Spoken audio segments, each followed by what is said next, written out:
In a world where every meal is a performance and every plate tells a story, food has transcended taste. Welcome to Goldleaf Living, where we step behind gilded doors into the quiet, ritualistic world of billionaire dining.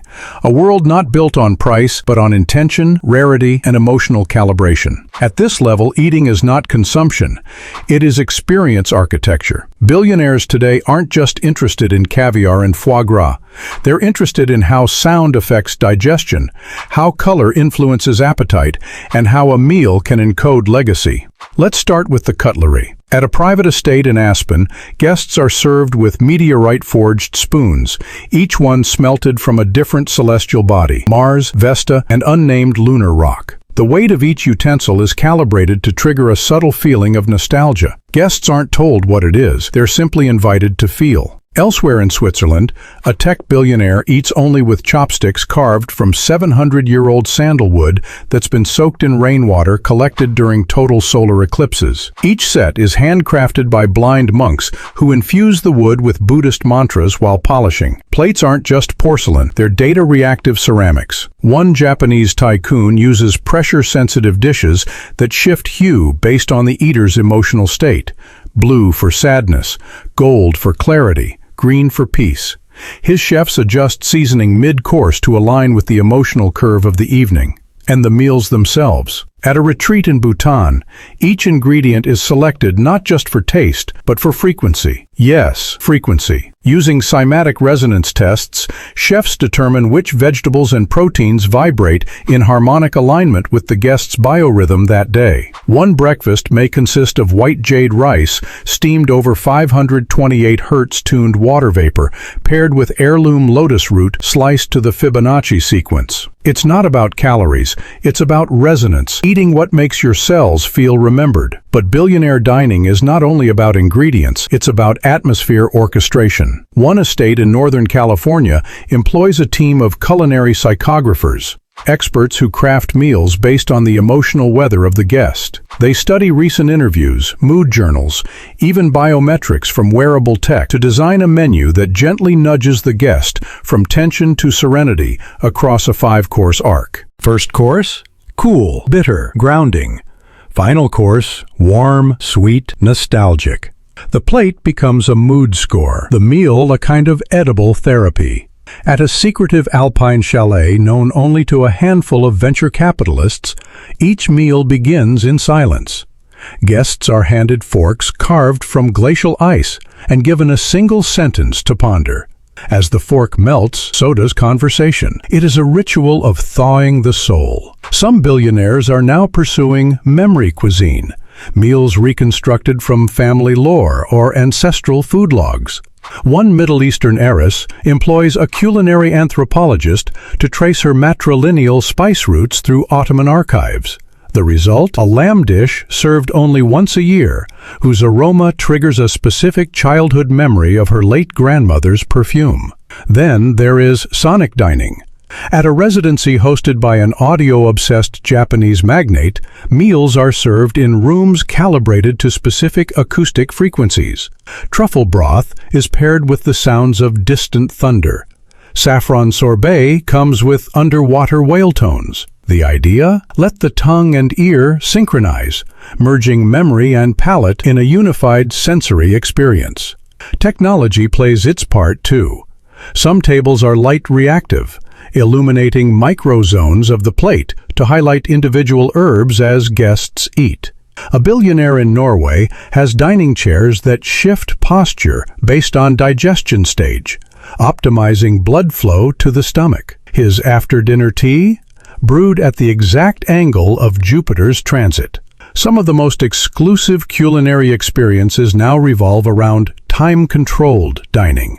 In Dubai, a private dining club named Ecliptica opens for only 12 minutes each lunar cycle, timed to a precise planetary alignment. Guests arrive via underground tunnel, are served a one-bite course on silver leaf, and then escorted out silently. The experience is less about food and more about ritualized transience, the value of what disappears.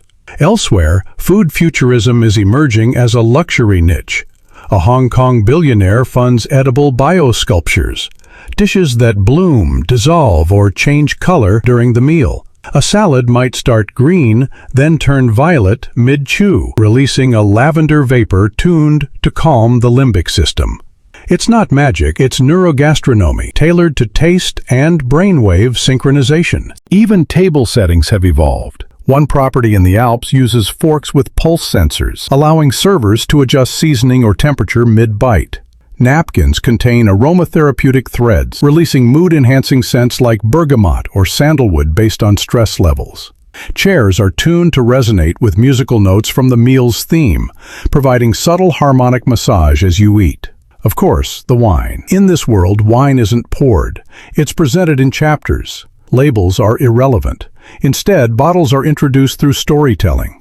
One billionaire drinks only wine aged in barrels once used to age Japanese ink. Another prefers biodynamic vintages harvested during solar storms, believing the radiation alters grape tannins in ways science has yet to catch up with. Desserts have become climactic performances.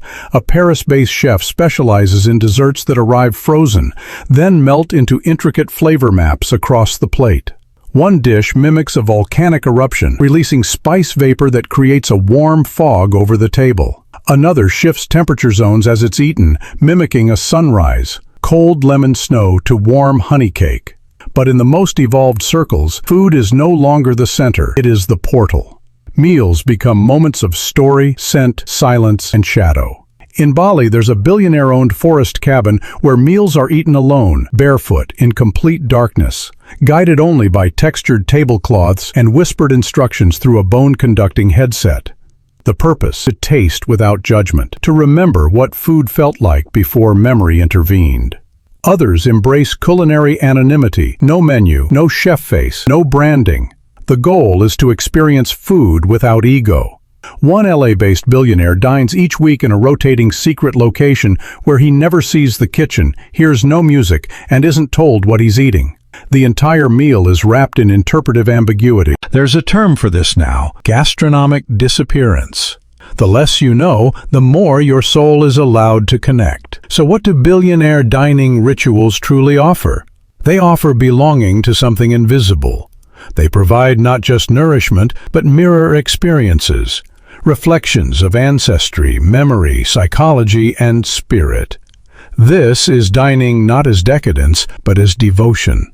This is where the table becomes the altar and the spoon becomes ceremony.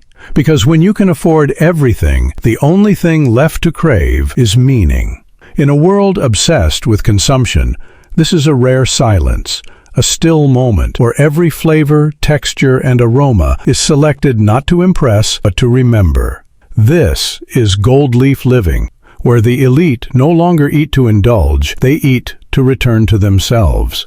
And in that quiet return, they find a truth that cannot be bought, the taste of authenticity, hand-plated under candlelight, in a world that forgot how to be still. Because in the world of the ultra-elite, the finest dish is not found on any menu, it's the one that whispers directly to your soul.